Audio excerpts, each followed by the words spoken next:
God is dead, God remains dead, and we have killed him. These are not the words of a proud atheist. They are not a declaration of victory. They are a eulogy, a lament written by a man who had looked deep into the heart of modern civilization and found a terrible emptiness staring back at him. When Friedrich Nietzsche wrote these lines, the world around him was celebrating progress. Europe was alive with the pulse of machines. Steam engines roared. Factories breathed smoke into the sky like new cathedrals. Science promised to reveal every mystery that religion once guarded. Human beings had learned how to build bridges of steel and towers of glass. They believed they had no more need for heaven. But in that moment of triumph, Nietzsche heard something few others could: the silence that follows when faith dies. The 19th century was supposed to be the century of light, but he saw only a blinding glare that erased all shadows, even the sacred ones. People still went to church, but not to meet God, only to remember what it used to feel like to believe. They still prayed, but their prayers no longer rose beyond the ceiling. Faith had turned into a ritual, and ritual into routine. For Nietzsche, the death of God was not about theology. It was about the soul. It was the moment when humanity unchained itself from the moral universe that had guided it for 2,000 years. When man declared himself free, and then realized he had no idea what to do with that freedom. He described it through the parable of the madman. A man runs into the marketplace, holding a lantern in broad daylight, crying out that he is looking for God. The crowd laughs at him, but the madman only grows louder. We have killed him, you and I. We are all his murderers. But how did we do this? Who gave us the sponge to wipe away the entire horizon? The people stare in confusion. They cannot see what he sees. They are still living off the borrowed light of a faith they no longer believe in. They still use the words good, evil, truth, and love. But those words have lost their roots. They are flowers without soil, floating in the wind. Nietzsche knew what would come next: nihilism. The slow, suffocating realization that if God is gone, then everything we once called meaning begins to dissolve. If there is no divine order, then morality becomes opinion, and life itself becomes a question without an answer. A civilization that had conquered nature now faced its own emptiness. He wrote, "We have unchained the earth from its sun. Now we drift through an infinite nothing." That was not poetry. It was prophecy. He saw a future where humanity would wander through the dark, carrying the corpse of its own beliefs. Yet Nietzsche was not mocking the death of faith. He was mourning it. He understood that when people stop believing in God, they do not believe in nothing. They begin to believe in anything. Nationalism, science, power, money, ideology. New gods rise from the ruins of the old, and they demand blood just the same. The philosophers before him had promised that reason would replace superstition. But Nietzsche looked at the world and saw a deeper truth. Reason alone cannot feed the human spirit. It can explain the stars, but not why we cry beneath them. It can measure the brain, but not the ache of a soul that wants to matter. So he asked, what happens when man becomes the measure of all things, but forgets to measure himself? He felt compassion, not contempt, for those who still clung to their illusions. He saw them as orphans of heaven, standing in the ruins of their father's house, shivering in the cold light of reason. They had traded comfort for freedom, but had not yet learned how to live without comfort. For Nietzsche, the death of God was not the end of belief. It was the beginning of a terrifying new responsibility. If there is no divine purpose, then we must create purpose ourselves. If there is no eternal law, we must invent our own values. And if there is no heaven, then the only sacred place left is the human heart. He wrote, "We must become the light we have killed." It was not arrogance. It was prayer. A prayer whispered not upward, but inward. A prayer to the strength that still sleeps inside mankind. To the artist, the dreamer, the thinker, those who can build meaning from nothing. Nietzsche's words were not an attack on God. They were a warning to us.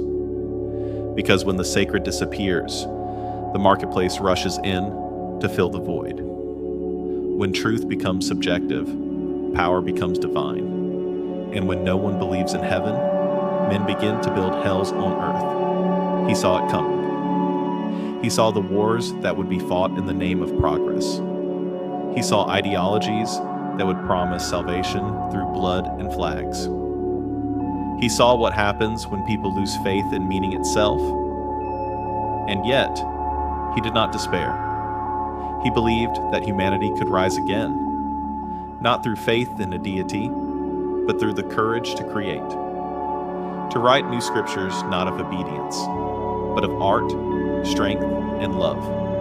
To find beauty in chaos, and to turn suffering into song. Nietzsche's voice was not loud. It was quiet. The kind of voice that grows in silence. He did not command. He invited. He whispered to the modern world, "You are free now, but do you know what freedom means?" He knew that, without a compass, freedom becomes vertigo. That is why he began his search, not for heaven, but for humanity. He did not want to destroy belief. He wanted to rebuild it from the ashes of certainty, from the dust of doubt. In that silence, after God, Nietzsche found the sound of a new beginning. Not the voice of the divine, but the fragile breath of man, trembling, questioning, yet still alive. Perhaps he thought, this is where the sacred truly begins, when we stop looking up for meaning and start creating it within ourselves. And somewhere in that vast quiet, beneath the noise of machines and the hum of progress, a single lantern flickers in the dark. A man walks alone, whispering into the void, not to be heard, but to remind himself that even after the death of God, the human spirit still dares to speak. Before he became the prophet of a godless age, Friedrich Nietzsche was a child of faith. He was born in 1844 in a quiet Saxon village called Rücken, a place of church bells, wheat fields, and whispered prayers carried on the wind. His father, Karl Ludwig Nietzsche, was a Lutheran pastor, a gentle man with a voice that filled the church like morning light. To the young Friedrich, God was not a concept. God was a presence. He was the warmth in his father's sermons, the scent of old wood and wax candles, the rhythm of hymns rising through the rafters.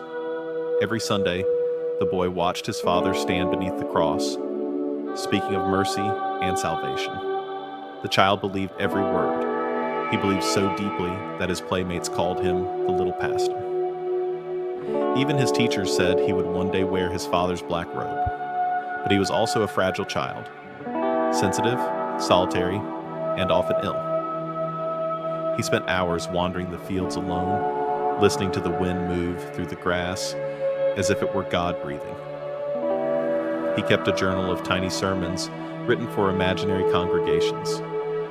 They were filled with questions no child should ask. If God is everywhere, why does he hide when we cry? If he loves us, why must we suffer to find him? Then came the silence. When Nietzsche was 4 years old, his father fell ill, a brain disease that slowly erased the man he knew. The pastor who once spoke of grace began to stumble, to forget his own sermons, to scream in pain at night. The boy watched helpless as his father's mind unraveled. He knelt beside his bed, praying for a miracle that never came. And one morning, the man who had taught him about God was gone. They buried Karl Nietzsche behind the small church where he had preached. Friedrich was 5. He pressed his hand to the cold stone and waited for God to speak. No voice answered. Only the wind, the same wind he once thought was divine. passed through the trees without a word. That was the moment the crack opened. It was small then, just a child's doubt. But from that crack, an entire philosophy would one day emerge. After his father's death, Friedrich's mother moved the family to Naumburg, where they lived with his aunts and grandmother. A house of women, rigid in faith and discipline. They prayed every morning and every night. They spoke softly of heaven, but feared hell in every gesture. For years, Nietzsche did what was expected of him. He memorized the Bible. He wrote poems to Christ. He studied Greek and Latin to prepare for the seminary. But inside, a different fire was growing. He did not feel God as his father had. He felt God as a question, a shadow that followed him into every book and dream. At 16, he entered the prestigious Schulpforta boarding school, a place that valued discipline as a form of salvation. There he encountered the ancient Greeks, Homer, Heraclitus, and above all, the tragic poets. Their world was not built on faith, but on beauty, struggle, and fate. They did not fear the gods, they sang to them. They did not confess their sins, they celebrated their flaws. For the first time, Nietzsche saw a vision of humanity that did not bow. It danced. The contrast shook him. He began to wonder if the Christian world he inherited had misunderstood its own God. If suffering was meant to purify, why did it so often crush the soul? If obedience was virtue, why did it feel like surrender? When he left school, his friends still called him the little pastor, but he no longer believed he could speak for God. He wanted to speak for man, for the fragile, trembling creature who still knelt in the dark, asking for meaning from a sky that no longer answered. At the University of Bonn, Nietzsche enrolled in theology and classics. He read the Gospels with the eyes of a scholar and saw how men had reshaped them over centuries. He saw that Scripture was not a voice from heaven, but a record of human longing. Every miracle was a metaphor, every law a story we told to keep the dark at bay. He did not lose his faith in a single moment. It eroded like a mountain in rain. Each question washed away a bit more certainty until only doubt remained, clean, sharp, and cold. Yet Nietzsche never became a man of anger. He carried his father's gentleness in him still. When he walked through cemeteries, he would pause before the crosses and whisper to the dead. He did not know if they could hear, but he felt it was right to speak anyway. There was a strange tenderness in his unbelief, a kind of faith without a name. He did not deny God out of hatred. He let him go because he no longer answered. And in that silence, Nietzsche heard something new, the human voice. Lonely, afraid, but still searching for truth. In letters to his friends, he wrote, "I have lost my faith, but perhaps I have found something greater, the courage to love truth even when it hurts." That was the seed of his future philosophy, to believe not in dogma, but in the act of questioning itself. To find salvation not in obedience, but in honesty. By his 20s, the young Nietzsche had walked away from the seminary. He turned to philology, to language and ancient text, trying to trace the origin of meaning itself. He wanted to know how words like good and evil, truth and sin had been born, and what remained when we peeled them open. He realized something simple and devastating. Every belief is a translation, and every translation is a betrayal. Even faith is an interpretation, not a fact. The child who once dreamed of preaching now dreamed of rewriting the scripture of the world. He wanted to speak a new language, one born from suffering but untainted by lies. He wanted a truth that did not need a heaven to shine. Still, deep inside, there was a kind of grief that never healed. The memory of his father, the man who had taught him to believe, haunted him. In moments of weakness, he would write in his notebooks, "If my father were alive, he would weep for me." But then he would add, "And yet I must follow truth, even if it leads me away from him." That was the essence of Nietzsche's journey. A pilgrimage not of faith, but of courage. To walk into the unknown without the comfort of angels. To choose truth over belief and meaning over consolation. He did not yet know it, but the death of his father had planted in him the idea that would later shake the world. That when God dies, it is the human heart that must learn to create what was once given. And so, from a quiet village boy who once believed in miracles, a different kind of prophet was born. A man who would not speak of salvation, but of transformation. For Nietzsche, faith did not end with his father's death. It merely changed its direction. From heaven to earth, from the divine to the human. From what is promised to what can be created. And, perhaps, in that shift, something beautiful survived. The belief that even without God, the human spirit can still rise, and still sing to the sky. By the time Friedrich Nietzsche reached his 20s, faith had receded like a tide, leaving behind a vast and silent shore. But in that emptiness, something new began to grow. A restless hunger to understand life, not as it should be, but as it is. He arrived at the University of Leipzig in 1865, a shy, brilliant student of philology, the study of ancient texts and languages.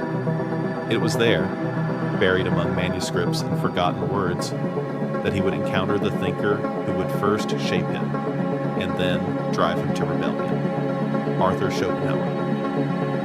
Nietzsche discovered Schopenhauer's The World as will and representation by accident, a dusty copy on a library shelf. He opened it, and within a few pages felt as if he had been struck by lightning. Here was a man who did not hide behind theology or optimism. Schopenhauer saw life as a struggle born of blind desire, an endless, irrational will that drives all beings to crave, to suffer, and to die. For Nietzsche, it was the first honest philosophy he had ever read. It did not sugarcoat the human condition. It looked straight into the darkness and said, "This is what we are." He admired the courage in them. He admired the refusal to lie. But even then, he sensed something was missing. Schopenhauer's answer to life's misery was renunciation, to deny the will, to escape suffering by rejecting desire itself. To Nietzsche, that sounded like surrender. It reminded him of the same moral resignation he had already begun to question in Christianity. He wanted not escape, but transformation. He wanted to face life's pain and find beauty within it, to suffer and still say yes. That tension between Schopenhauer's darkness and Nietzsche's yearning for affirmation would define his entire philosophy. In Leipzig, Nietzsche also met the music of Richard Wagner, and, for a time, the composer became his second revelation. If Schopenhauer showed him the tragedy of existence, Wagner showed him its power. The orchestra became a church, the stage an altar. Through Wagner, Nietzsche saw that art could express what religion once did, that music could redeem the unbearable weight of life, if only for a moment. He began to dream of a new kind of salvation, one not born from faith, but from creation. A salvation through art, through beauty, through the courage to give meaning to chaos. He wrote, "Without music, life would be a mistake."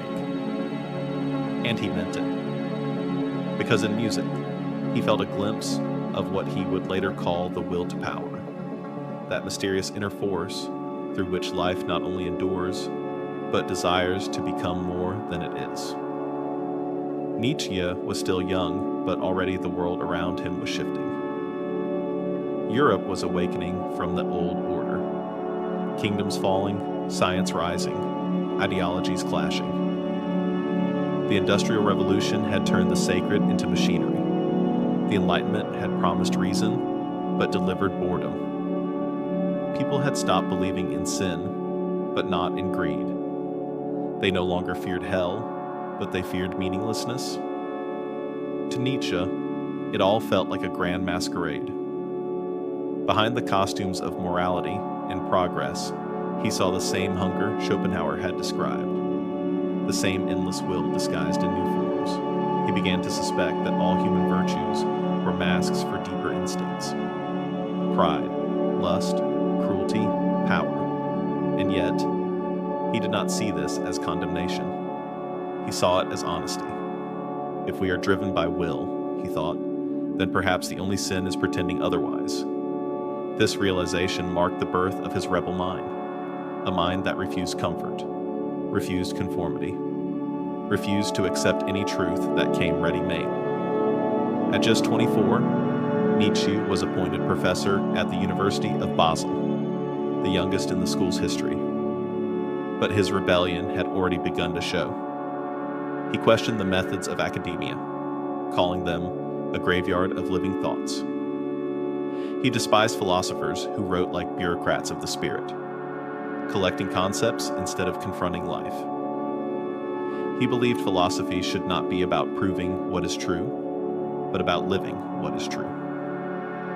He started to write his first book, The Birth of Tragedy, in which he blended Greek art, philosophy, and music into something entirely his own. He spoke of two forces: the Apollonian, representing order, clarity, and form, and the Dionysian, representing chaos, passion, and ecstasy.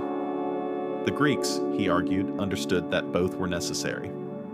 Life was not about suppressing the Dionysian, but about harmonizing it with the Apollonian to create beauty out of suffering, music out of madness. That idea became the foundation of Nietzsche's worldview, that existence is not a problem to be solved, but a song to be sung. A tragedy, yes, but a tragedy worth dancing through. He began to imagine a new kind of philosopher, not a priest or a scholar, but a creator. A thinker who does not simply interpret the world, but transforms it. Someone who, in the absence of divine meaning, becomes a god of his own mind. But such ideas had a price. Basel was a city of scholars, not prophets. His colleagues mocked The Birth of Tragedy for being poetic, mystical, even dangerous. They accused him of writing art, not philosophy. They were right, and Nietzsche took it as a compliment. He was moving away from the safety of reason towards something riskier, something alive. He was beginning to see philosophy not as logic, but as confession, a mirror in which every thinker sees himself reflected. He wrote, "Every philosophy is the confession of its author." And his own confession was becoming clear. He was no longer content to observe the world. He wanted to set it on fire. In his private notebooks, he scribbled thoughts that would later define modern existentialism. There are no facts, only interpretations. What is truth but a mobile army of metaphors? For Nietzsche, even reason was a tool, not a revelation. And truth, far from absolute, was something humanity invented to survive its own chaos. The more he thought, the more he felt the cage of tradition closing around him. Religion, morality, academia, even friendship. He began to walk alone through the hills around Basel, thinking in long, silent sentences. The villagers saw him and whispered, "There goes the philosopher who talks to himself." They did not know that in those walks, Nietzsche was forging a new philosophy, one that would strip away every illusion until only the raw pulse of existence remained. He no longer sought comfort in heaven or in reason. He sought it in courage, the courage to look directly into the abyss and not blink. That was the moment his transformation began. The obedient child of faith was gone. The young scholar was fading. What emerged was something the world had not seen before. A thinker who refused to kneel before truth because he intended to create it. Nietzsche's rebellion was not against God or against religion. It was against passivity, against the quiet submission that kept humanity small. He wanted man to rise, not through prayer, but through power. The power to affirm life even when it hurts.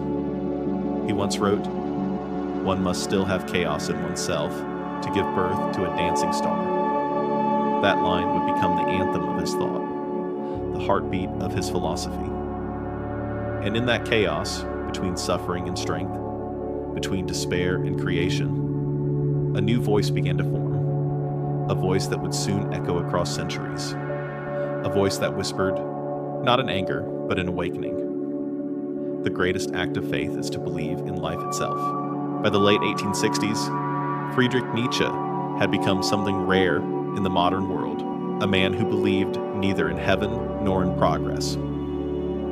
He stood between two dying gods, the God of faith and the God of reason. Both had promised salvation. Both, he believed, had failed.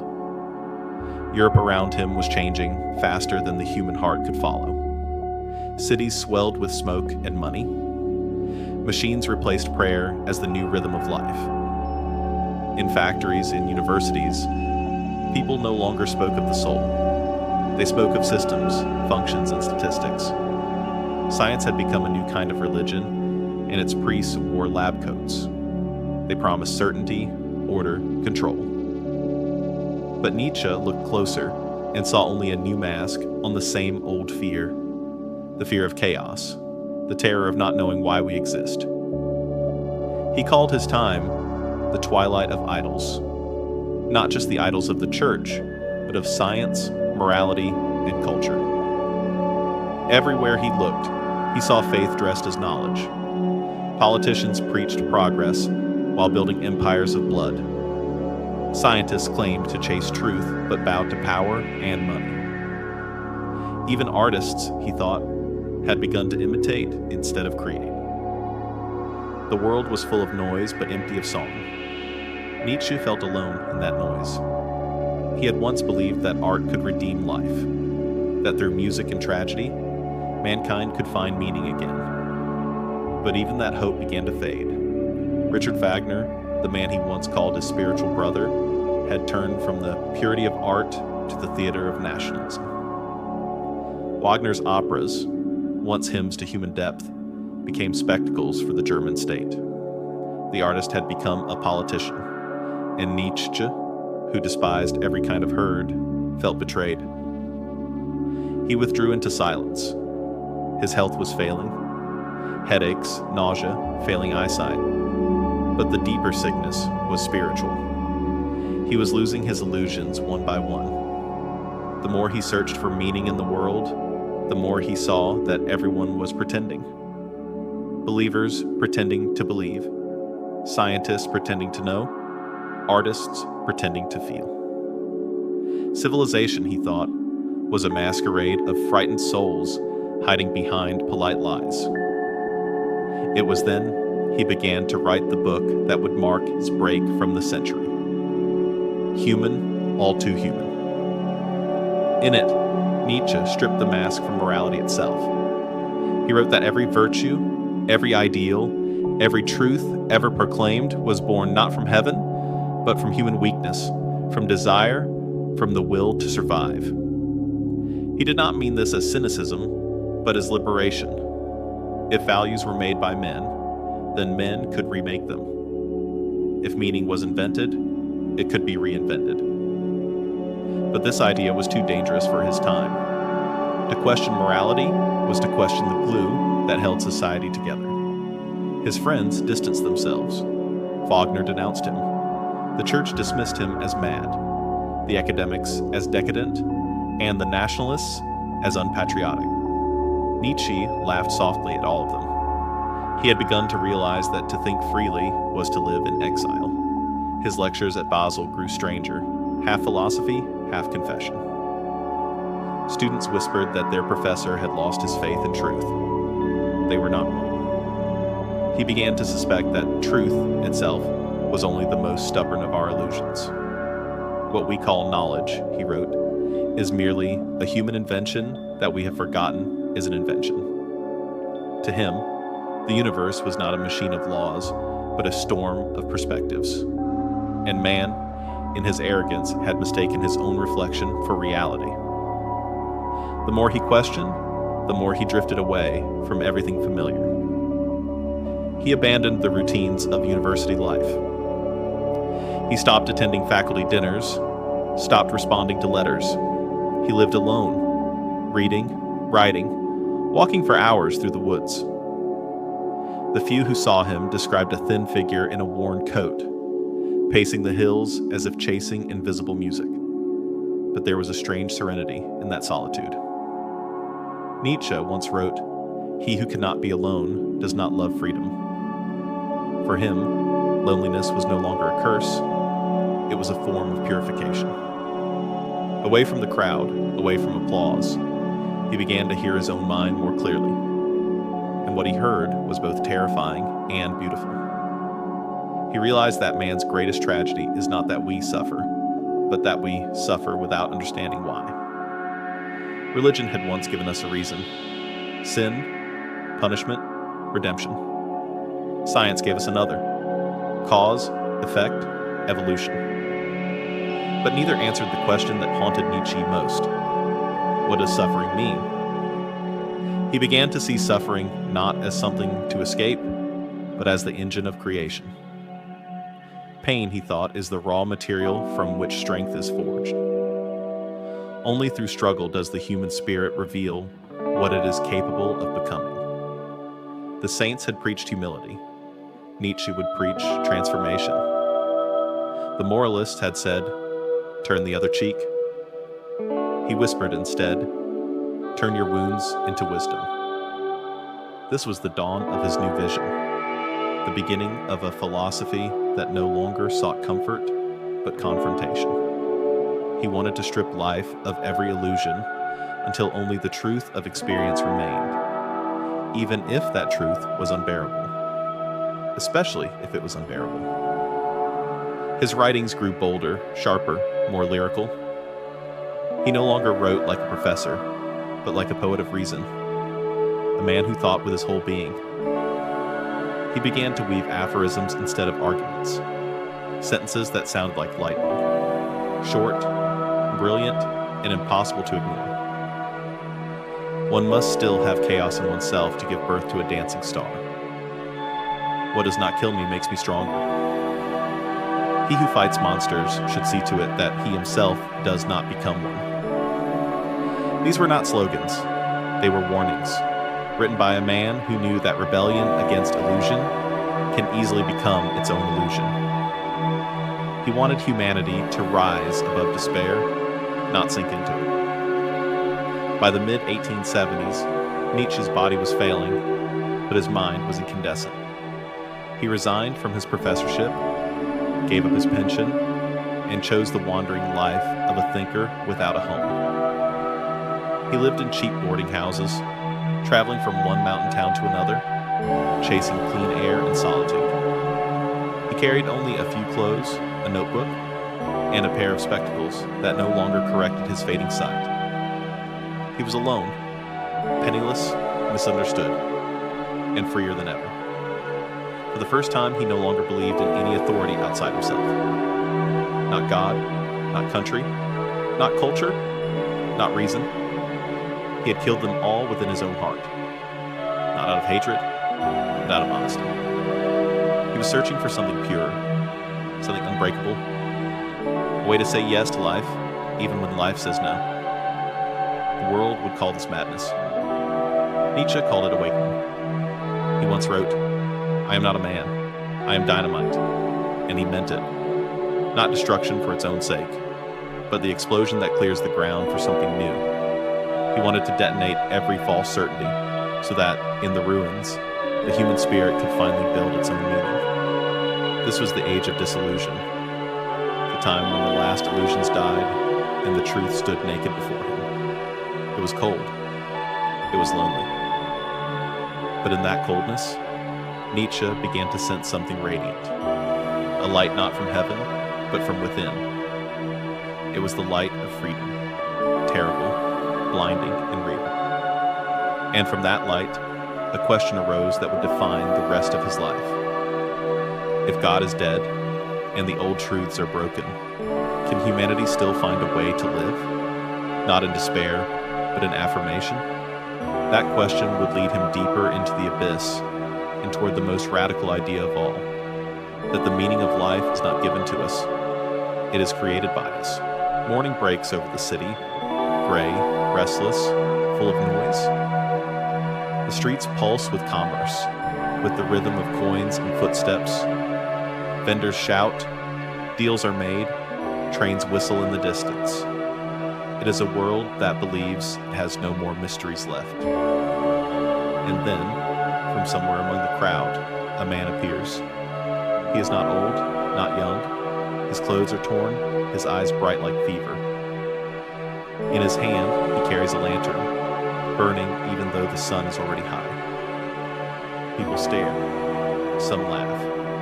The man lifts the lantern above his head and shouts, "I seek God! I seek God!" The crowd roars with laughter. "Has he gone missing?" Someone jeers. "Was he hiding?"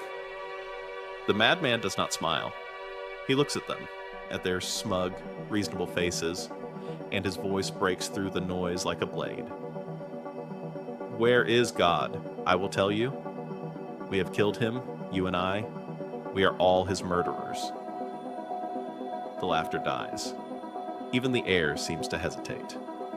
It is one of the most haunting images in all of philosophy, the parable Nietzsche has placed in The Gay Science, written in 1882. But to understand it, we must look beyond the words and into the silence between them. When Nietzsche wrote of the madman, he was not mocking the death of faith. He was mourning it. The madman was not crazy. He was the only one sane enough to realize what had just happened.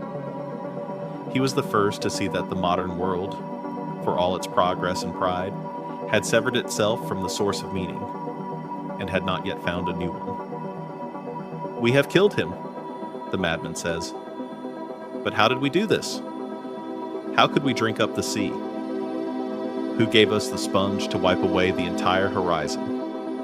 What were we doing when we unchained this earth from its sun?" These questions echo not through religion, but through existence itself. They ask, what becomes of man when he no longer believes in anything beyond himself? What happens when every star of guidance fades and the universe becomes a black ocean without direction? Nietzsche understood that God is dead was not an insult to faith. It was the diagnosis of a civilization. God, in his philosophy, represented the entire structure of absolute values, truth, morality, purpose, the framework that gave human life meaning. To kill God was to destroy that framework. And when the framework collapses, what remains? The marketplace, the world of buying and selling, of transactions and appearances, of endless distraction. A world where every idea has a price tag, every virtue a slogan, every soul a brand. It was this world that Nietzsche saw rising around him, a world that had forgotten it was starving for meaning because it was so busy being entertained. The madman stands in the middle of that marketplace, holding his small lantern, surrounded by laughter. He shouts, "What festivals of atonement, what sacred games shall we have to invent? Is not the greatness of this deed too great for us? Must we not ourselves become gods simply to appear worthy of it?" And still, no one understands. They stare at him as one might stare at a drunk, not realizing that he is describing them. They do not yet know that their faith has died, that the heavens above them have gone dark, that all the moral stars by which humanity once navigated have vanished. They are too busy buying, selling, surviving. They think they have outgrown religion, but in truth, they have only replaced it with the worship of themselves. Nietzsche knew this moment would not pass quickly. He wrote that the death of God would cast a shadow over Europe for centuries. It would not be followed by enlightenment, but by confusion, by the slow erosion of belief, by the rise of ideologies and tyrannies trying to fill the vacuum. He predicted that when men no longer believed in divine truth, they would create their own and force others to kneel before it. He saw it all coming. The worship of the nation, the cult of power, the hunger for control dressed up as progress.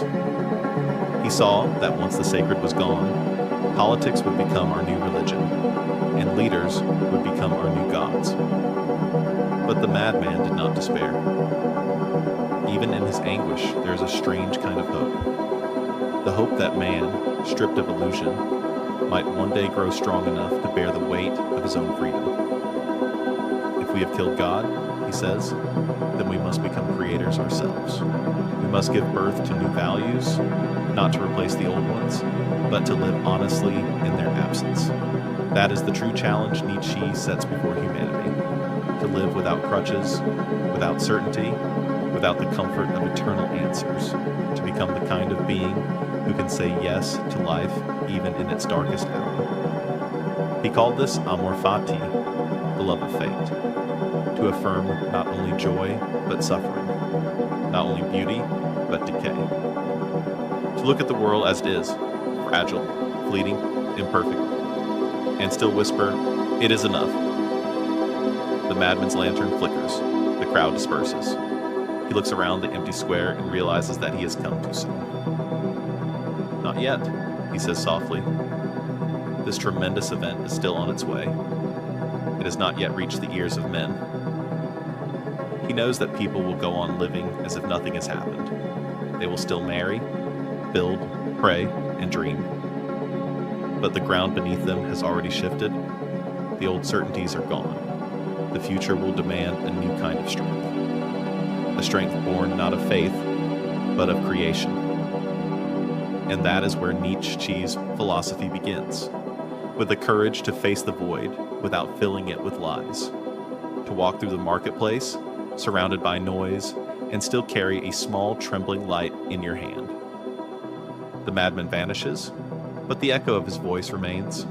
It is the echo that speaks to us still, in every age where faith turns to cynicism, where knowledge becomes distraction, where the noise of the world drowns out the whisper of the soul. He was not speaking only to the people of his time. He was speaking to us, to the modern mind, forever connected, forever restless, forever chasing meaning in the glow of screens and the hum of machines. He was warning us that the death of God was not liberation, but responsibility. That if we remove the sacred, we must replace it with something greater than comfort. Because when we forget what is sacred, we begin to treat everything as useful. And when everything becomes useful, nothing remains meaningful. That is the prophecy of the madman, the warning Nietzsche left for a world that had forgotten how to listen. But it is also a promise that in the ruins of faith, a new kind of spirit can be born. One that does not seek salvation, but creation. One that does not pray for meaning, but builds it, one trembling flame at a time. And so, in the bright chaos of the modern marketplace, the lantern still burns, flickering, fragile, but alive. But night has fallen on the marketplace. The lantern of the madman has burned down to its last ember. And now, in the darkness he predicted, humanity begins to feel what he meant. When Nietzsche spoke of the death of God, he did not celebrate it. He knew what came next, the long shadow of meaninglessness, the slow drift into what he called nihilism. Nihilism is not hatred, it is emptiness. It is the quiet conviction that nothing truly matters, that every truth can be questioned, every value overturned, every dream exposed as illusion. It is the cold after the fire, when the warmth is gone, but the ashes still glow. For Nietzsche, this was not just a philosophical problem, it was a spiritual crisis. He saw it everywhere, in the boredom of the modern worker, in the cynicism of the educated, in the hunger for distraction that never ends. People had become clever, he said, but not wise. They knew how to survive, but not how to live. Without a divine order, morality became arithmetic. Without purpose, pleasure became medicine. The modern world was full of movement, and yet going nowhere. Nietzsche described nihilism as the most frightening of all guests. It arrives slowly, he said, when faith is gone, but its echo still remains. We no longer believe in heaven, but we still behave as if some invisible reward awaits us. We no longer fear God, but we still fear being judged. We have kept the habits of faith, but not its heart. To Nietzsche, that half-belief was worse than disbelief. It was hypocrisy without comfort. It was the corpse of morality carried through the streets by people too polite to bury it. He looked at his century, at the confidence of science, the optimism of politics, the comfort of the middle class, and he saw not progress, but paralysis. He called it the will to nothingness. When the will can no longer find meaning, it would rather destroy itself than stand still. And he was right. The decades after his death would prove it. Nations would make gods of ideology. Science would serve war. The will to nothingness would become the century's greatest engine, but Nietzsche saw it coming long before anyone else. Still, he did not write to condemn mankind. He wrote to warn and to prepare. He believed that nihilism was not the end, but the test. A dark tunnel humanity must pass through before it could truly awaken. He compared the experience to staring into an abyss. When you gaze long into the abyss, he wrote, the abyss also gazes into you. That line has been repeated so often it has lost its sting. But Nietzsche meant it literally. The abyss is not death. It is the confrontation with life's raw truth, the absence of meaning, the silence of the universe, the terrifying freedom of being alone with no higher judge. Most people, he thought, could not bear that sight. They would rush to fill the void with noise, with ideology, with faith reborn as fanaticism, with entertainment, with endless motion. They would rather be slaves to illusion than free in emptiness. But for Nietzsche, the abyss was not a place to flee from. It was a mirror. It showed man what he truly is, a creature who invents value to survive. To look into the abyss and not collapse was to recognize that our task is not to find meaning, but to create it. This was the seed of his most radical idea, that life, stripped of all external purpose, can still be affirmed, not because it promises reward, but because it is alive. To say yes to life, he believed, is the only answer strong enough to defeat nihilism, not optimism, not faith, but a deeper, fiercer yes, the kind that acknowledges suffering and still chooses to continue. He wrote, to those who suffer deeply, life itself becomes the greatest challenge, and therefore the greatest joy. In his solitude, Nietzsche tested this belief on himself. His body was failing. His eyes ached, his stomach rebelled, his mind burned with insomnia. But he refused pity. He turned his pain into practice. He walked for hours under the Swiss sun, speaking his thoughts aloud until they shaped themselves into aphorisms. He wanted to prove that the mind could make music out of its own suffering. He was not seeking comfort. He was seeking strength. If life was meaningless, then he would become the one who gives it meaning. And that, to Nietzsche, was the true difference between the weak and the strong. The weak demand that life justify itself. The strong justify life by living it. He began to write of a future kind of human, a being who could endure the death of all certainties without falling into despair, a being who could dance on the edge of the abyss and call it freedom. He called this being the Übermensch, the overman. But before he could describe what that meant, he had to finish describing the darkness that makes such light necessary. He knew that most people would never understand him. They would call him cruel for denying comfort, mad for rejecting morality, arrogant for refusing to bow. And perhaps they were right. But he believed that only those who have walked through the desert of nihilism can understand the taste of real water. To be reborn, he said, A soul must first burn. It must watch everything it believes in turn to ash, and still whisper, "I am not finished." That is why Nietzsche called nihilism both a danger and a destiny. It destroys, yes, but in its destruction, it clears the ground. It makes room for creation. It forces us to ask the oldest question in a new way. If there is no God, then what does it mean to be human? He did not offer an answer. He offered a path through the abyss, where every step is an act of courage. At the end of the gay science, the madman returns to his lantern. He smashes it on the ground and cries, "I have come too early. My time has not yet come." Nietzsche knew that his words would sound like madness to a world still drunk on certainty. But he also knew that someday the echo would reach us. The generations living after all the old gods have died, still searching for what to believe. Perhaps that time is now. Perhaps we are the people the madman was waiting for. We too live in the aftermath of meaning. We too scroll through endless distractions, afraid of silence, afraid of thought, afraid of the abyss that stares back from within. And yet, like Nietzsche, we carry a small light, the fragile, stubborn will to make something beautiful out of nothing. He once wrote, "Only great pain is the ultimate liberator of the spirit."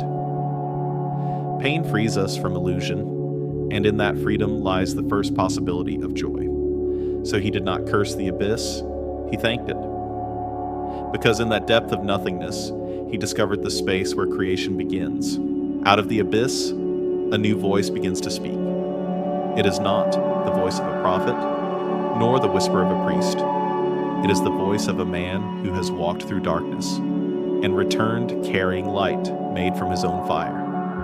In 1883, Friedrich Nietzsche wrote "Thus Spoke Zarathustra." It was unlike anything the modern world had ever read.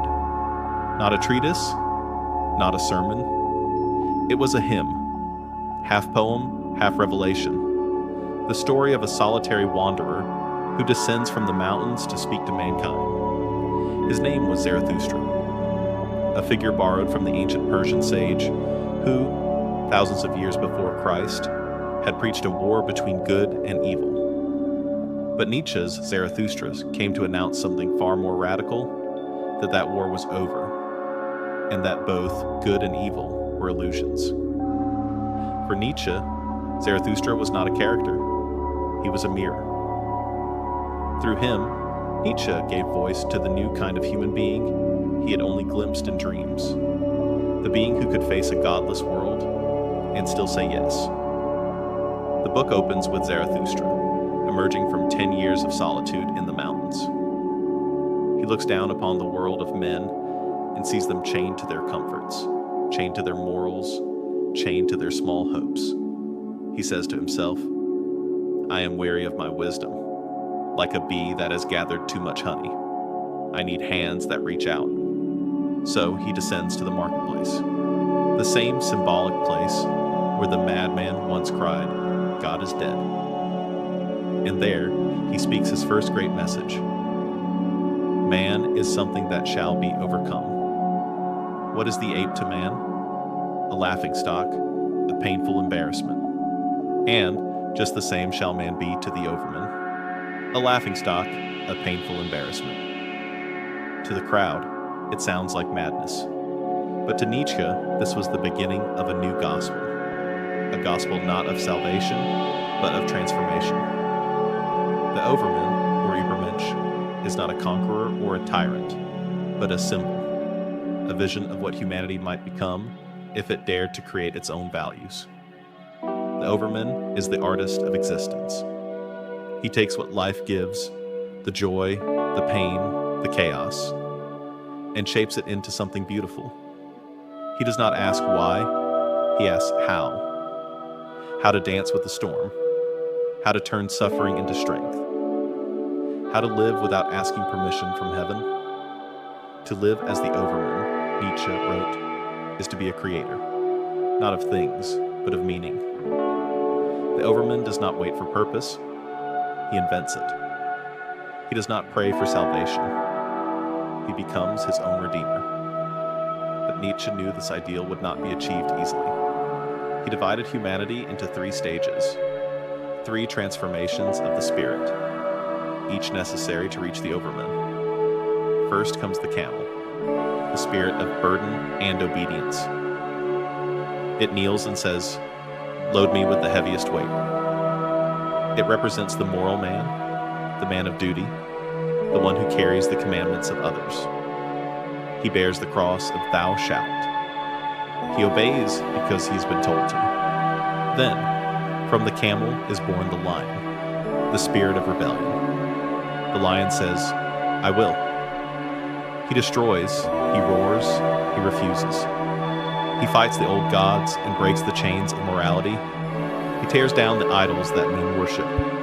But even in his strength, the lion is still defined by what he rejects. He can destroy, but he cannot yet create. And finally, from the lion comes the child, the third transformation, the purest one. The child says, yes, he is innocence reborn, the beginning of creation. He plays with existence as a game.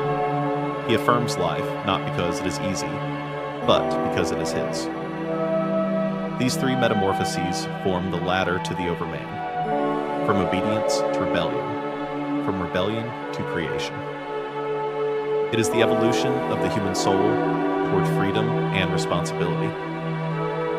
When Nietzsche wrote these words, he was not preaching arrogance. He was describing the courage to live without guarantees. The overman is not the man who rules others, but the one who rules himself. He has conquered not the world, but his own despair. Zarathustra tells his followers, the greatest event, that God is dead, is not the end, but the beginning. Now we must become the meaning of the earth. He warns them against replacing God with new idols. Beware of the state, he says, the coldest of all monsters. Beware of those who preach equality, not out of love, but out of envy. Beware of the preachers of comfort, for they will smother your fire in velvet. He calls them instead to rise, to live dangerously, to build their houses on the slopes of volcanoes. For it is only in danger, he says, that the human spirit learns to dance. The overman's life is not peace, but tension, a balance between chaos and form, between creation and destruction. He is always in motion, always becoming, never complete. Nietzsche once described this as the eternal recurrence, the idea that every moment will return again and again, forever. It is the ultimate test of affirmation. If you were told that you must live your exact life, every pain, every joy, every mistake, over and over for eternity, would you curse it, or would you say, yes, I would live it again? That, Nietzsche said, is the moment you become free. When you can say yes, even to your suffering, you have become your own creator. You have become the overman. But the world was not ready for this message. Even Nietzsche knew it. He wrote that Zarathustra's words would sound like madness to those who still clung to the safety of their illusions. And yet, he believed that someday a few would understand. He called them the higher men, those rare souls who could walk through nihilism without falling into despair, who could live without heaven and still see the stars. He wrote for them, for the wanderers of the future, those who would inherit a world where faith had turned to irony and truth had turned to data, and yet the hunger for meaning still burned. Thus Spoke Zarathustra is not a book of answers. It is a book of awakenings, a mirror held up to the soul, asking whether we have the courage to look. Because the overman is not an escape from being human. He is the deepest realization. He is not above life. He is life, saying yes to itself. And so, when Zarathustra descends from his mountain, he does not bring commandments. He brings a question. The same question that echoes through all of Nietzsche's work. If we no longer believe in anything eternal, can we still create something worth dying for? The answer, Nietzsche thought, will not come from heaven. It will come from us. From the artist, the thinker, the wanderer who dares to build meaning in a meaningless world. The overman is that builder, not a god, but a creator. Not a savior, but a dancer.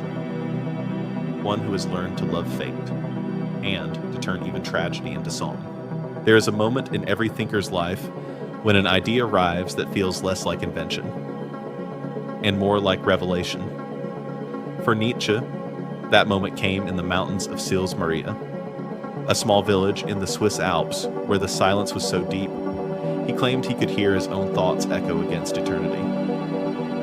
He had been walking for hours, the air sharp, the lake below gleaming like a mirror of another world. And then, without warning, the thought struck him. So violently, he said, it nearly crushed him. What? He asked himself. If this life, this very life, had to be lived again, exactly as it is, times without number? What if every joy and every sorrow, every word, every wound, had to return to you eternally? He called this vision the eternal return.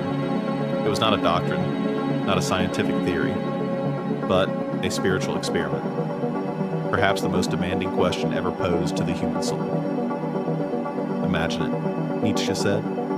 You are visited by a demon in the dead of night. He whispers to you, this life, as you now live it and have lived it, you will have to live once more, and innumerable times more.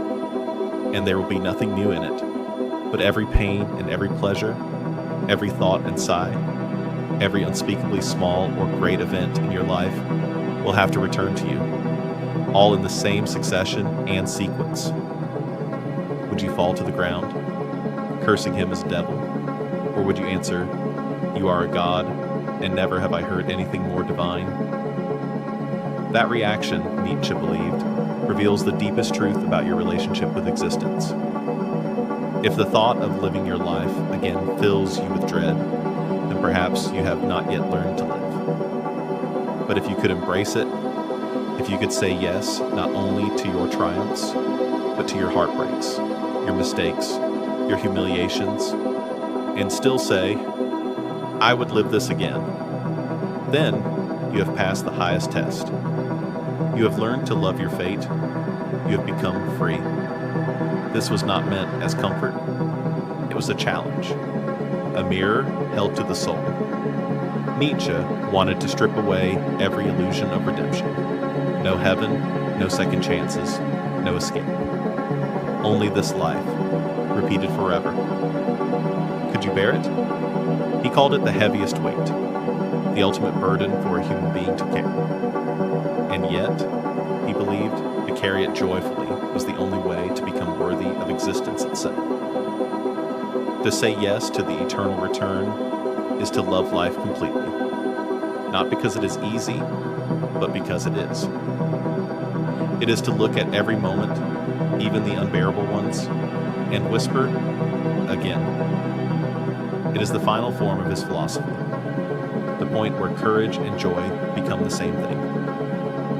The idea came to Nietzsche during one of the most fragile times of his life. His body was failing, his friendships were gone, his books sold poorly, his name was known mostly for scandal. And yet, as he wrote in his notebook, I feel as if I have danced myself into a new existence. That dance was the eternal return, a rhythm of acceptance so complete that even suffering became a kind of music. For Nietzsche, the eternal return was not about time, but about value. If every action must be lived again, then every action becomes sacred. Every moment becomes infinite. Every choice echoes through eternity. He once wrote, "The greatest weight. If this thought gained possession of you, it would transform you. You would no longer live as before, but as one who has lived countless times before." In that sense, the eternal return is not a cosmic law, it is a moral revolution. It forces us to ask, how would I live if I knew I had to live this moment forever? Would I speak more gently? Would I forgive more easily? Would I take greater risks? Would I love without fear? It is a terrifying question because it leaves no room for excuses. There is no someday. There is only now, and now repeats forever. Nietzsche saw that as liberation. He believed that once we accept the eternal return, life itself becomes art. Each gesture matters. Each breath is part of the composition. To live well is to compose beautifully, not in pursuit of reward, but out of reverence for the eternal rhythm of existence. He wrote that the overman is the one who can endure this thought without breaking, the one who does not need heaven because he has found meaning in the eternal circle. The eternal return is his victory over nihilism. If nothing has meaning, then we are free to give it meaning. If everything repeats, then every moment becomes precious. Even pain gains dignity because it too is part of the dance. For Nietzsche, this was the deepest form of Amor Fati, the love of one's fate. To desire nothing to be different, not forward, not backward, not in all eternity. To love every wound as though it were a star, to bless every loss as though it were a teacher. He imagined a humanity so strong, so honest, that it could look at all existence and say, "Thus I willed it." The eternal return transforms the tragedy of life into a celebration of being. It asks us not to escape from time, but to dance with it. To see that eternity is not somewhere beyond death, but hidden in each passing moment. When Nietzsche walked the paths of Sils Maria, he said he felt as if he were walking inside a circle that had no beginning and no end. He called it the greatest thought. And for a while, it made him radiant. He would write to friends that he felt as if the universe were smiling through me. But the vision came at a cost. To hold the eternal return in one's mind is to live without comfort, without final answers, without rest. It demands the strength to see everything, the beauty, the horror, the silence, and still affirm it all. That strength broke him, even as it made him immortal, because to live as if every moment returns forever is to live fully awake. And most people, Nietzsche knew, cannot bear too much reality. He once said, "The greatest weight may crush the weak, but it gives wings to the strong." For him, that was the only kind of eternity worth believing in. Not an afterlife, but a life lived so truthfully that you would choose it again, and again, and again. And perhaps that is where Nietzsche wanted to leave us. Not in despair, but in awe. Because if this life must return forever, then every kindness matters. Every act of courage echoes endlessly. Every moment is infinite. So he asks, even now, through the centuries, through the silence of philosophy and time, if the universe whispered to you tonight, this is it, this moment will come again, exactly as it is, would you rejoice, or would you tremble? And what would you change if you knew you never could? If the eternal return was Nietzsche's greatest test, then Amor Fati, the love of fate, was his answer. It is perhaps his most misunderstood idea, because it sounds almost impossible to love everything that happens to you, not accept it, not endure it, but love it. How can anyone love loss? How can we love pain, humiliation, illness, failure? And yet, for Nietzsche, that was the only path to freedom. He wrote, "My formula for greatness in a human being is Amor Fati, that one wants nothing to be different, not forward, not backward, not in all eternity. To love fate is not to be passive. It is to say yes so completely that no event can rob you of meaning. It is to turn suffering into strength, the way a tree turns light into growth, quietly, patiently, without resentment." In Nietzsche's view, life is not a story told by God. It is a poem we write with our own blood. And every line, even the broken ones, belongs. He knew this not as an idea, but as a life. By the time he wrote of Amor Fati, his body was failing him entirely. Migraines that lasted for days, nausea so violent he could barely eat, his eyes so weak he could barely read his own writing. Friends had abandoned him, publishers rejected him, and he lived alone in cheap rooms where his only companions were the mountains and his thoughts. And yet, he wrote, I want to learn more and more to see as beautiful what is necessary in things. He called this his highest art, to transform necessity into beauty, fate into gratitude. To love fate is to erase the word why from our vocabulary. Why me? Why this? Why now? For Nietzsche, those questions are forms of resentment. They turn life into a trial instead of a gift. The one who loves fate does not ask why. He asks, what can I create from this? Even pain, for him, was raw material for art. Suffering was not a curse to escape, but a tool to forge the soul. He once said, to live is to suffer, to survive is to find meaning in the suffering. But in Amor Fati, he goes further, to love the suffering itself, because without it, we would never be forced to become who we are. Most of us, Nietzsche thought, want a gentle life, a life of comfort and certainty.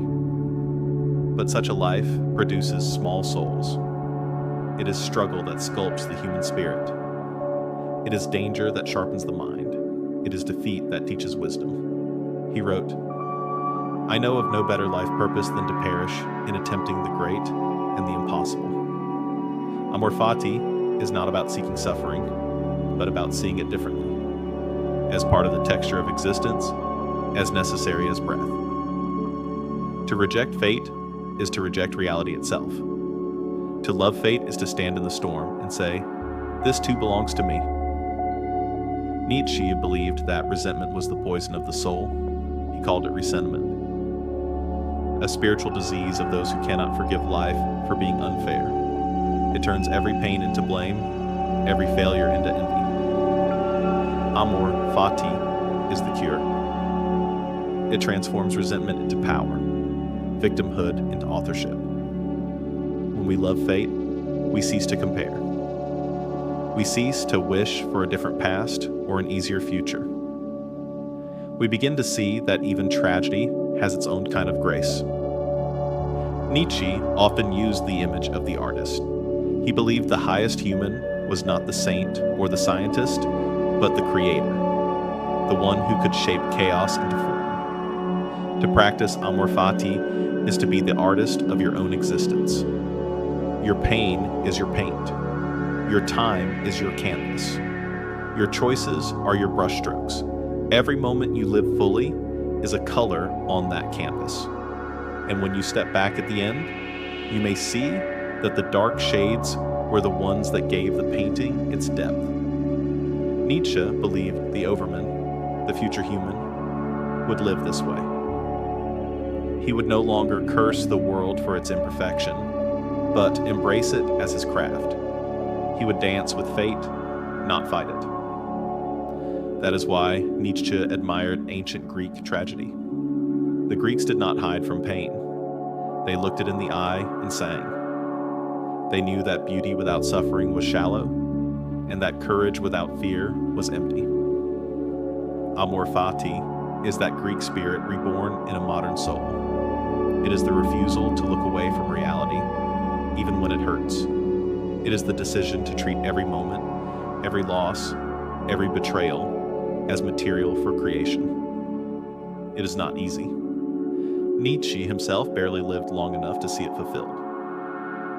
But he knew that if humanity could learn to love fate, then no catastrophe could ever destroy its spirit.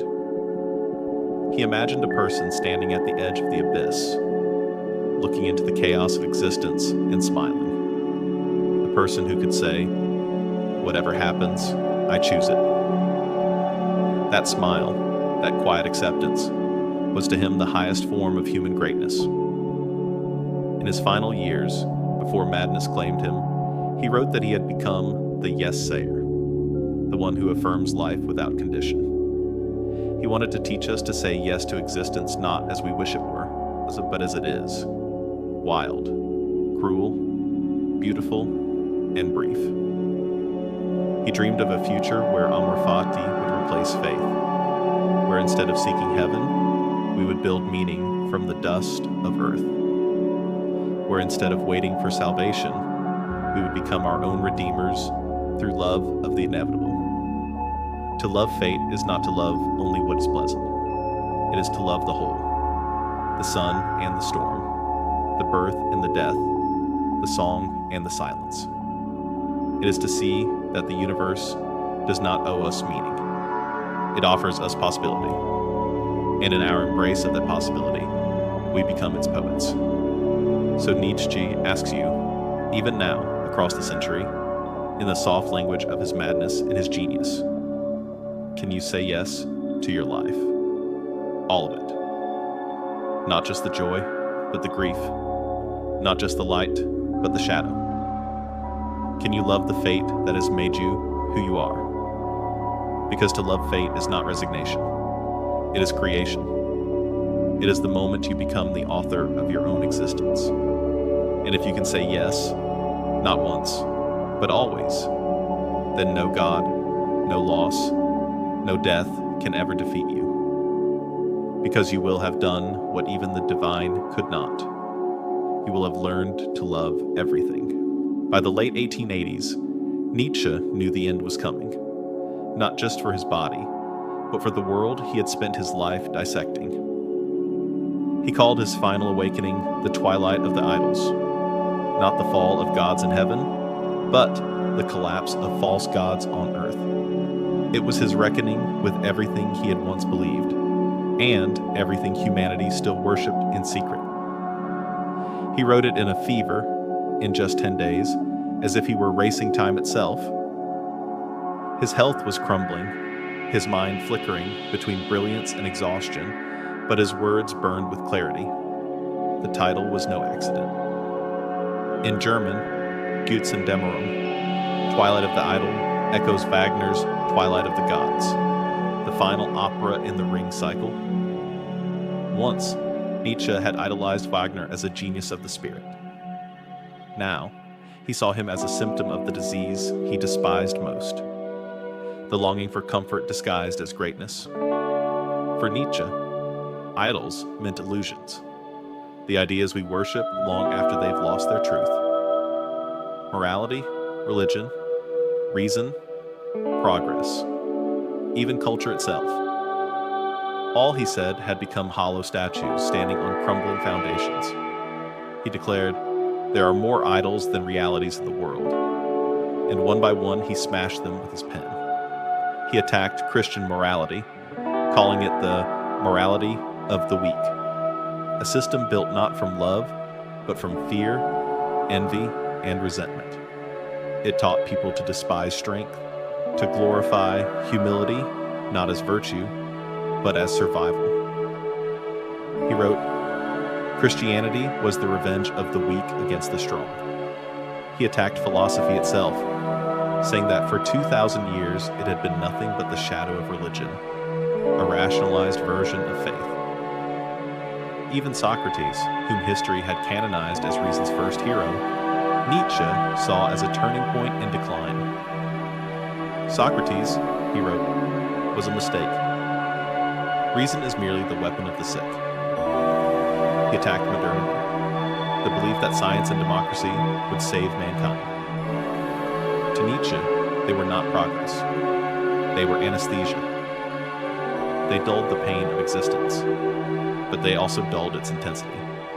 He warned that comfort was becoming the new god of the West, and that a civilization built on comfort would one day collapse under its own weight. He wrote, the idle peace of the herd is the twilight before decay. It was not cruelty that drove him, it was honesty. He wanted to strip away every illusion, every soft pillow humanity used to hide from itself. He believed that only when all idols were destroyed could something truly alive emerge from the ruins. He called this destruction a revaluation of all values, cleansing fire to burn away everything inherited, everything false, so that man could learn to create again. Nietzsche was not merely breaking things. He was trying to free the human spirit from its own cage. He wrote, "The greatest danger to humanity is not that we aim too high and fail, but that we aim too low and succeed." He wanted to awaken the fire that modern life had smothered, to remind us that existence was not meant to be comfortable, it was meant to be courageous. In Twilight of the Idols, Nietzsche spoke with a new kind of voice, not just the philosopher, but the doctor diagnosing a dying civilization. He called himself the physician of culture. And his diagnosis was grim. Europe was sick with decadence. The soul of man had grown tired of itself. We were drowning, he said, not in tragedy, but in boredom. He wrote, "To live is to suffer, but to survive is to find meaning in the suffering, and yet modern man seeks only to avoid it." He saw that people no longer believed in God, but still lived as if some invisible judge watched over them. They called it morality, but it was fear. They called it progress, but it was obedience. He called it the last morality, the herd pretending to be free. The twilight was not about destruction for its own sake. It was an act of purification. Like a sculptor, Nietzsche was chiseling away everything unnecessary to reveal the raw form of humanity beneath.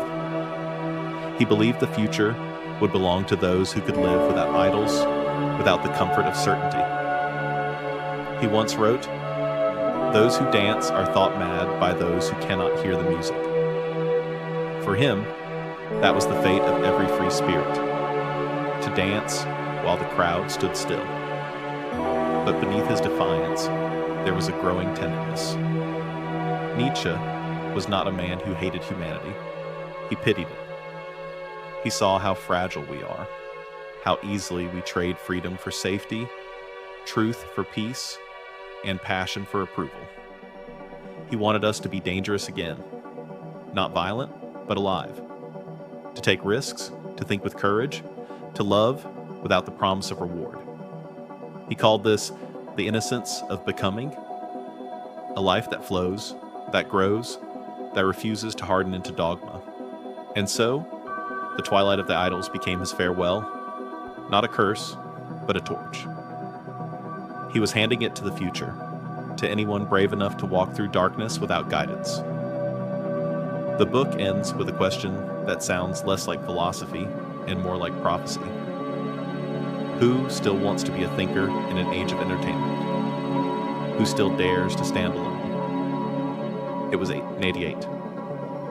A year later, Nietzsche would collapse in the streets of Turin, his mind breaking under the weight of his own brilliance. He would never write again. But his twilight was not the end. It was the beginning of a new dawn, a dawn that would come long after his death, when the idols of the modern world would begin to fall just as he had predicted. The 20th century would prove him right, in ways even he could not have imagined. Nations built new gods: ideology, technology, identity, and watched them all crumble in fire and noise. And now, in the 21st, we are left once again in the quiet after their fall, holding his same question in our hands. When all idols have turned to dust, can we still find a reason to live? Can we create meaning from within, without worship, without fear, without illusion? That, Nietzsche believed, is the task of the future: to live in the twilight and still sing of the dawn. The year was 1889, a cold morning in Turin, Italy. The streets were pale with frost, the sound of hooves echoing between narrow stone walls. A man, thin, mustached, wearing a worn coat, walked through the square. His eyes were bright, too bright as if they had seen something the world was not ready for. Then, it happened. He saw a carriage driver beating his horse, striking it again and again in the street. The animal screamed. The crowd looked on. And Nietzsche, this fragile philosopher of strength, ran forward. He threw his arms around the horse's neck, weeping, whispering, "I understand you." Moments later, he collapsed. His mind, which had carried the weight of the world, finally broke. He never recovered. For years, Nietzsche had danced on the edge of madness. He had pushed his mind further than perhaps any human ever had, into questions that shattered meaning itself. He lived as if thought were a flame, and he was willing to burn. His health had been failing for decades. Constant migraines, blindness in one eye, paralysis in his stomach, the loneliness of genius. But through it all, he kept writing. Faster, harder, with almost supernatural intensity. By the end of 1888, he had written 5 books in a single year. A Case of Wagner, Twilight of the Idols, The Antichrist, Exe Homo, Dionysus Dithyrambs, each one more feverish than the last, as if he knew time was running out. His final letters, written just before the collapse, were signed Dionysus, the god of ecstasy, chaos, and creation, and sometimes the crucified. He was no longer writing philosophy. He was writing revelation, a strange mixture of laughter and tears, as if he were both God and victim. To his old friend Jacob Burckhardt, he sent a letter that read, "When I compare myself to what I have done, I am a god. I have sacrificed myself for all men." To another, he wrote, "Sing me a new song. The world is transfigured, and all the heavens rejoice." They are words of a man whose mind has crossed a threshold, where genius ends and madness begins. After his collapse, Nietzsche was taken to a psychiatric clinic in Basel. He no longer recognized his friends. He spoke in fragments, laughed uncontrollably, sometimes sang to himself for hours. He believed he was Jesus, then Dionysus, then both at once. His mother, Franziska, took him home to care for him. For 11 long years, she watched her brilliant son fade into silence. He would sit for hours by the window, watching the light move across the floor. Sometimes he would whisper lines from his books as if speaking to ghosts. Visitors described the scene as unbearable, the greatest mind of his generation, now lost in the labyrinth of his own making. Yet even in his madness, there was something peaceful, almost childlike. When friends came to see him, he would sometimes smile and take their hands, as if to say, "I have gone where you cannot follow." He had written once, "One must have chaos in oneself to give birth to a dancing star." Perhaps, at the end, the chaos had consumed the man who taught the world to dance. There are many theories about what caused Nietzsche's collapse. Some say syphilis, the cruel disease of his age. Others blame exhaustion or a genetic disorder, or the sheer pressure of a mind that refused to rest. But perhaps it was something simpler, something more tragic. He had seen too much. Nietzsche had stared directly into the abyss, not as metaphor, but as reality. He had dismantled every belief, every god, every meaning, until nothing remained but raw existence. And in that emptiness, few can live for long.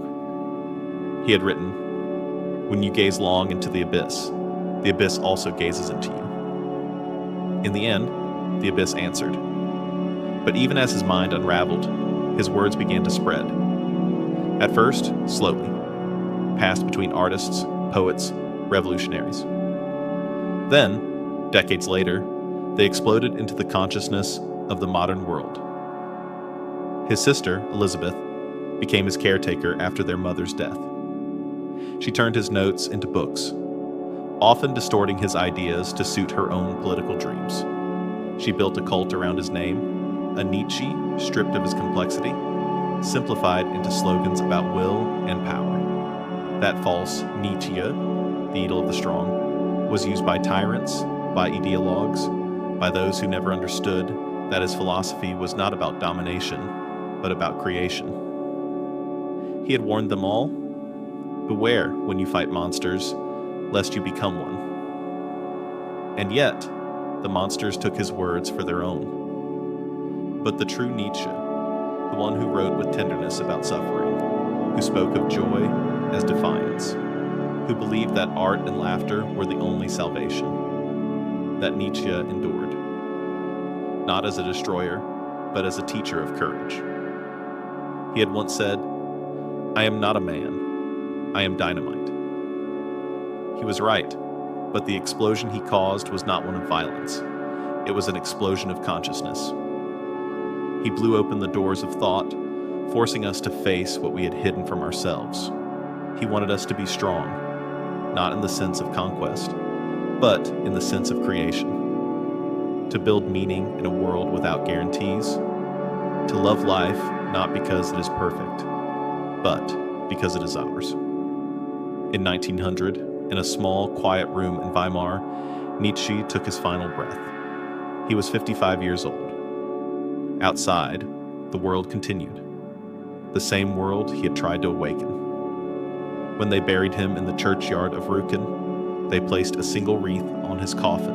It read, "To the Redeemer of the Spirit." It is said that as the funeral bells rang, a storm passed through the village.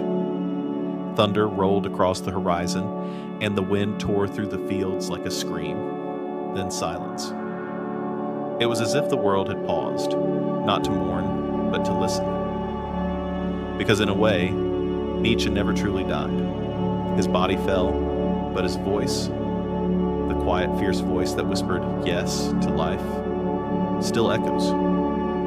You can hear it in every thinker who refuses easy answers, in every artist who turns pain into beauty, in every soul who dares to love their fate, even when it breaks their heart. He showed us that the line between genius and madness is thinner than breath. But on that line, the human spirit learns to fly. And perhaps that is what Nietzsche wanted all along. Not disciples, not believers, but creators. Souls brave enough to look into the darkness and find their own light. When Friedrich Nietzsche died in 1900, the world did not yet understand what had been lost. He had lived and died in obscurity, a whisper, a scandal, a footnote in philosophy. But, like a seed buried beneath winter earth, his words were waiting for their season. That season came with violence. The 20th century, the one Nietzsche never lived to see, became the stage upon which his warnings unfolded. Empires collapsed, faith crumbled, ideologies rose like new religions, each promising salvation, each demanding blood. The death of God that Nietzsche declared did not bring peace. It opened a void, and into that void, humanity threw its own creations. Some turned him into a prophet of destruction, others into a saint of individualism. Few understood that what Nietzsche truly wanted was not chaos, but creation. He did not want a world without meaning. He wanted a world brave enough to make its own. In the decades after his death, his books spread slowly. Artists, poets, revolutionaries, they read him and felt a strange recognition, as if someone had put into words what they had only felt in dreams. Painters like Munch and Kandinsky found in him a philosophy of color and madness. Writers like Kafka, Mann, and Hesse saw in him the poetry of spiritual loneliness. Composers set his words to music. Dancers moved to his ideas. The man who had died alone was suddenly everywhere, in the galleries, the cafes, the manifestos of modern art. He had predicted it. "One day my time will come," he wrote. "Posthumous men, I belong to them." And so he did. But as his ideas spread, they were twisted. His sister Elizabeth, still alive and eager for power, edited his unpublished notes to fit her own nationalist fantasies. She turned Nietzsche into something he never was, a symbol for German supremacy, for will without wisdom.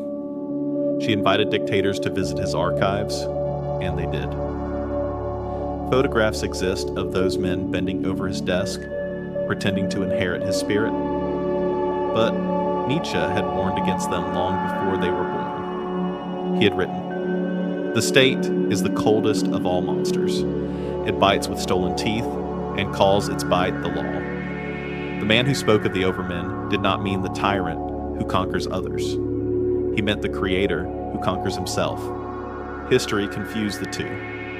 And in that confusion, Nietzsche's name was dragged through fire. After the wars ended, philosophers tried to rescue him from the ashes. Martin Heidegger read him as a seer of modern nihilism, a prophet who understood that technology would one day replace faith. Jean-Paul Sartre and Albert Camus took his question further, turning it into a movement called existentialism. If life has no inherent meaning, they asked, then what shall we create? They did not worship Nietzsche, they argued with him, but every argument was proof that he had lit a fire that could not be extinguished. Psychology found him too. Sigmund Freud called Nietzsche the man who knew himself better than any other. Carl Jung built his own vision of the soul around Nietzsche's mythic language, the battle between Apollonian order and Dionysian chaos. Even in the sciences, his shadow lingered. In physics, in anthropology, in the study of language and power. In art, he became a muse. Painters, filmmakers, musicians. They took his words as invitation to break form, to challenge truth itself. From surrealism to modern cinema, his voice whispered beneath the surface, "Become who you are." But the most enduring part of his legacy is not in books or lectures, it is in the mirror. Every time we ask what we truly believe, without tradition to answer for us, we are standing in Nietzsche's shadow. Every time we choose to create instead of obey, to love our fate instead of resent it, we are continuing his work. He once wrote, "I want no disciples. I want free spirits, men who stand alone." And in that sense, his wish was fulfilled. His followers are not those who quote him, but those who live without illusions. For the modern mind, Nietzsche is a mirror we cannot escape. He shows us both our freedom and our fear. He forces us to see that, without meaning given from above, we must build it from within. And that task, that burden, never ends. The godless prophet had foreseen our age, an age of connection without community, of information without wisdom, of endless entertainment to drown the silence of the abyss. He had warned that the death of God would not free us, but haunt us. And so it has. We have become what he predicted, creatures of restlessness, half awake, half believing, living in a world where everything is possible, but nothing feels sacred. Yet Nietzsche would not pity us. He would challenge us. He would say, "Do not look back for meaning. Build it, forge it. Dance on the ashes of your idols and call it creation." He would remind us that every time we choose truth over comfort, we prove his faith in human potential was not in vain. Because for Nietzsche, to be human was never to be finished. It was to be a work in progress, a poem still being written by firelight. Today, his name carries both light and shadow. He is the philosopher of freedom and of fear, of creation and destruction, of beauty and madness. To read him is to walk through a storm, but when you emerge on the other side, the world never looks the same. His true legacy is not in answers, but in questions that refuse to die. He asked, "Can we live without illusions?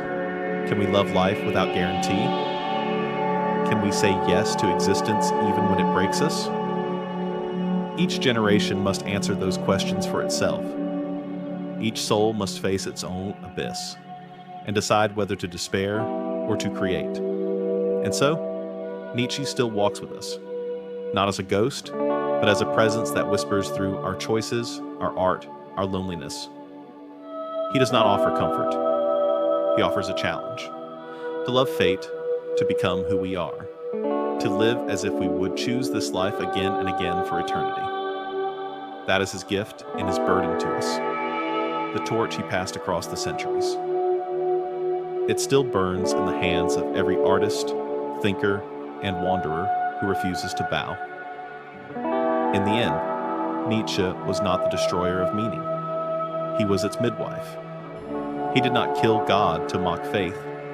He did it so that humanity might finally grow strong enough to create a meaning of its own. He once wrote, "I am no man, I am dynamite." And he was right. The explosion still echoes. It is in the art we make, the truths we seek, the courage we find to say yes in a world without guarantees. The godless prophet is gone, but his shadow remains, long and luminous, stretching across every mind that still dares to think. And perhaps that is how he wanted it. Not immortality, but eternal return. His words coming back again and again, asking the same question to each new soul. Can you love your life enough to live it forever? The answer is ours to give. There are lives that burn brightly and vanish. And there are lives that burn quietly, until the fire spreads across centuries.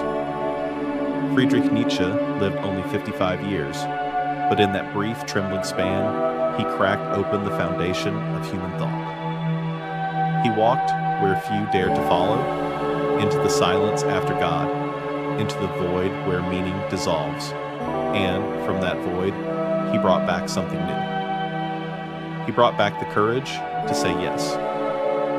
For most of history, humans sought comfort in certainty, in gods, in laws, in progress, in truth. Nietzsche was the first to whisper that maybe certainty itself was the illusion, that to live fully is not to cling to answers, but to dance with questions. He called that dance life affirmation. It is the act of saying yes to everything, to pain and beauty, to chaos and order, to love and loss. Yes, even to the unbearable. Yes, even to the absurd. Because only through saying yes can we become what he called creators of meaning. The world does not give it to us. We give it to the world. He once wrote, "Man is a rope stretched between the animal and the overman, a rope over an abyss." And he was right. Each of us walks that rope trembling. Below us, the darkness of despair. Above us, the infinite sky of possibility. And every step is an act of creation. Most of us look down and turn back. Nietzsche kept walking. Even when the wind tore at him, even when the rope burned his feet, he refused to stop. Because somewhere inside that storm, he had discovered something sacred. A truth that did not depend on God or heaven, but on the human will itself. He realized that the meaning of life is not something to be found, but something to be made. Not given from above, but built from within. And to build it, you must first love the materials you're given, even the broken ones, especially the broken ones. That is why his final message was not despair, but love. Not submission, but affirmation. Amor Fati, the love of fate. To love life, not as you wish it to be, but as it is. To look at everything that has ever happened to you, the joy, the grief, the loss, the longing, and say, yes, that too was necessary, that too is mine. In the quiet of his later years, before madness took him, Nietzsche wrote, "I do not want my life to be different. I want only that it should return eternally." Imagine the courage it takes to say that. To love your life so deeply that you would live it again. Every wound, every tear, every mistake that carved your heart into shape. That was his final gift. The possibility of joy in a world without guarantees. The idea that existence by itself is worthy of love. When we think of Nietzsche, we often imagine the prophet of doom, the man who declared the death of God.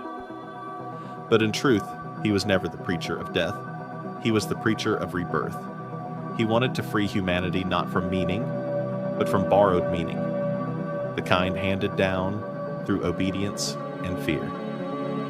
He wanted each of us to become artists of our own soul, to paint our days in colors no one else dared to use, to carve our purpose from the stone of suffering, to stand at the edge of the abyss and make something beautiful out of it. He believed that the one who can laugh in tragedy has already overcome it. The one who can dance on ruins has already built something stronger than faith. And maybe that is why, more than a century after his death, his voice still calls to us. Because we are the children of his prophecy. We live in the world he saw coming, a world where the old gods have faded, where the screens glow brighter than the stars, where we know more than ever and believe less than ever. He warned us this age would come, an age of noise and comfort, of distraction mistaken for joy, of freedom that feels strangely empty. And yet, he would not pity us. He would whisper, "Now is your time to create." He would tell us that despair is not the end, but the beginning of freedom. That when every illusion has fallen away, you are finally free to invent truth for yourself, to stand in the ruins of certainty and sing. There is a story told by one of his last visitors, a poet who came to see him in his madness. He said Nietzsche sat by the window, watching the sunset bleed across the sky. He said the philosopher smiled faintly, as if he recognized something eternal in the fading light. Perhaps he did. Perhaps, in his silence, he finally became what he had always been searching for, a man who could say yes to everything, because that is what his life was, a long, trembling yes. Yes to solitude. Yes to suffering. Yes to failure. Yes to joy so pure it hurts. Yes to the world with all its contradictions and cruelties, its beauty and its indifference. He once wrote, "Was that life? Well then, once more." It is the simplest, most courageous sentence in philosophy. So when we speak of Nietzsche, we should not remember the madman or the cynic. We should remember the artist, the soul who turned his pain into poetry, his despair into laughter, his isolation into music. He was not the destroyer of faith. He was the builder of freedom. He was not the end of meaning. He was its beginning. And in the end, perhaps the greatest truth he ever revealed was not about God or morality or truth, but about us. That we are capable of bearing the unbearable. That we can love this life, not because it is perfect, but because it is real. Because it is ours. So tonight, as you listen to the quiet hum of the world, remember the man who walked alone through the mountains, who whispered to eternity, "I love it all." He was the man who said yes to everything, and in doing so, he showed us how to be free.